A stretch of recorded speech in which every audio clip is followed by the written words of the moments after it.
এনসিপির সাথে আলোচনায় বসবে নির্বাচন কমিশন। এ বিষয়ে বিস্তারিত জানাতে ইসি সচিবালয় থেকে যুক্ত আছেন সহকর্মী বেলায়েত হোসেন। যুক্ত হচ্ছে তার সঙ্গে। বেলায়েত, জানাবেন এই সংলাপ কখন নাগাদ শুরু হবে আর কি কি বিষয় প্রাধান্য পেতে পারে এই সংলাপে?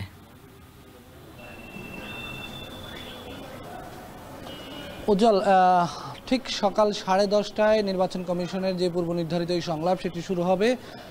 প্রথম ধাপের এই সংলাপে আজকের দিনের শুরুতে সংলাপে অংশ নেবে বাংলাদেশ জামায়াত ইসলামী, গণসংহতি আন্দোলন সহ 6টি দল। আর বিকেলের সংলাপে অংশ নেবে, অর্থাৎ বিকেল 2টা থেকে যে সংলাপ শুরু হবে সেই সংলাপে অংশ নেবে বিএনপি, গণ অধিকার পরিষদ, নাগরিক ঐক্য এবং আরও কয়েকটি দল রয়েছে, আন্দালিব রহমান প্রার্থর, বিজেপি সহ 6টি দল অংশ নেবে বিকেলের সংলাপে।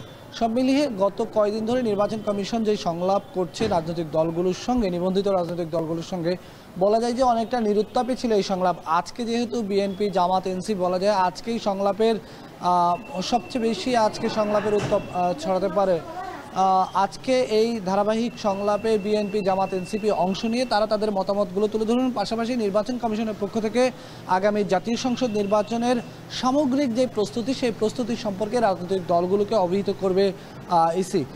সেক্ষেত্রে রাজনৈতিক দলগুলোর পক্ষ থেকে পূর্বে একটি আলোচনা রয়েছে তাদের মধ্য থেকে, যেটি হচ্ছে যে নির্বাচন কমিশন আইনের সব সংশোধনীর কাজ শেষ করে, আচরণবিধি সংশোধনীর কাজ শেষ করে এই যে রাজনৈতিক দলগুলোকে এখন ডাকছেন, এটি তারা ভালোভাবে দেখছেন না। তাদের কথা ছিল যে আসলে আগেই রাজনৈতিক দলগুলোর সঙ্গে সংলাপ দরকার ছিল, পরে আইন সংশোধন করতে পারত নির্বাচন কমিশন। কিন্তু আইন সংশোধন করে নির্বাচন কমিশন তাদেরকে ডেকে এখন আসলে নির্বাচন কমিশন তাদের কাছে কি পরামর্শ নেবে এটি নিয়েও তারা উদ্বেগ প্রকাশ করছেন।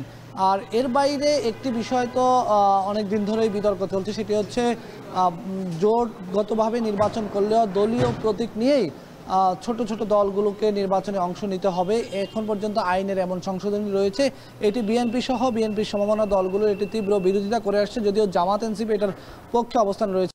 আজকের সংলাপে এই আলোচনাটিও উঠতে পারে যে নতুন করে আইনের সংশোধন করে আগে আরপিওর 20 ধারায় যে বিধানটি ছিল সেই বিধানে ফিরে যাওয়া যায় কিনা, যে একটি জোটের একটি প্রতীক হবে, একটি জোট চাইলে একটি প্রতীকেই সব প্রার্থী দিতে পারবে।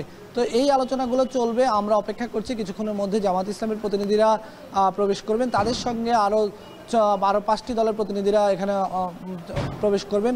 শুরুতেই প্রধান নির্বাচন কমিশনার তার উদ্বোধনী বক্তব্যে রাজনৈতিক দলগুলোর কাছে বরাবরই সহযোগিতা চান এবং রাজনৈতিক দলগুলোর বক্তব্য শুনেন। তো আমরা অপেক্ষা করছি আজকের সংলাপে রাজনৈতিক দলগুলো কি বলে নির্বাচন কমিশনকে এবং নির্বাচন কমিশনের পক্ষ থেকে তাদেরকে কি আশ্বাস দেওয়া হয়। তো এই ছিল আমার কাছে এখনকার মতো, পরবর্তী সংবাদে আরও বিস্তারিত জানিয়ে দেওয়ার চেষ্টা করবো। চল, ইসি সচিবালয় থেকে যুক্ত ছিলেন সহকর্মী বেলায়েত হোসেন।